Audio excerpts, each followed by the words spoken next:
વડોદરામાં આંગણવાડી મહિલા કર્મચારીઓનું કલેક્ટર કચેરી ખાતે ઉગ્ર વિરોધ પ્રદર્શન, વેતન વધારવા અને કામના બોજા મુદ્દે હડતાલ ત્રીજા દિવસે પણ યથાવત.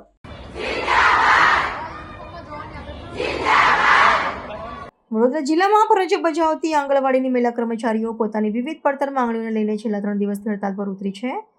આ આંદોલનને વધુ સઘન બનાવતા જે સાવલી અને વડોદરા શહેરની આંગણવાડી બહેનોએ વડોદરા જિલ્લા કલેક્ટર કચેરી ખાતે એકત્ર થઈને વહીવટીતંત્ર સામે ઉગ્ર વિરોધ પ્રદર્શન કર્યું હતું.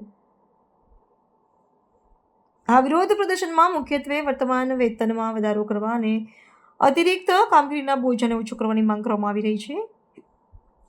કલેક્ટર કચેરી ખાતે મોટી સંખ્યામાં ઉપસ્થિત રહી આ મહિલા કર્મચારીઓએ આક્રોશ વ્યક્ત કરતા જણાવ્યું હતું કે તેમને મળતા નજીવા માનદ વેતનની સામે તેમની પાસે અન્ય અનેક પ્રકારની વધારાની વહીવટી કામગીરી કરાવવામાં આવે છે. આ પરિસ્થિતિ લાંબા સમયથી ચાલી રહી હોવાથી આર્થિક અને માનસિક શોષણ અટકાવવા માટે આ માંગણીઓ સત્વરે સ્વીકારવામાં આવે તે શ્રમજીવી બહેનો માટે અત્યંત જરૂરી છે. પોતાની લડત પ્રત્યે મક્કમ નિર્ધાર વ્યક્ત કરતા આંગણવાડી કર્મચારીઓએ સરકારને સ્પષ્ટ ચીમકી આપી છે કે જ્યાં સુધી તેમના પ્રશ્નોનું યોગ્ય અને સંતોષકારક નિરાકરણ નહીં આવે ત્યાં સુધી આ વિરોધ પ્રદર્શન યથાવત રહેશે. બહેનોની આ હડતાલને પગલે સ્થાનિક સ્તરે આંગણવાડી કેન્દ્રોની પાયાની કામગીરી પર માઠી અસર પડી રહી છે. ત્યારે હવે રાજ્ય સરકાર અને સ્થાનિક તંત્ર આ મહિલાઓના હિતમાં ક્યારે અને કેવો હકારાત્મક નિર્ણય લે છે તે જોવું નિર્ણાયક બની રહેશે.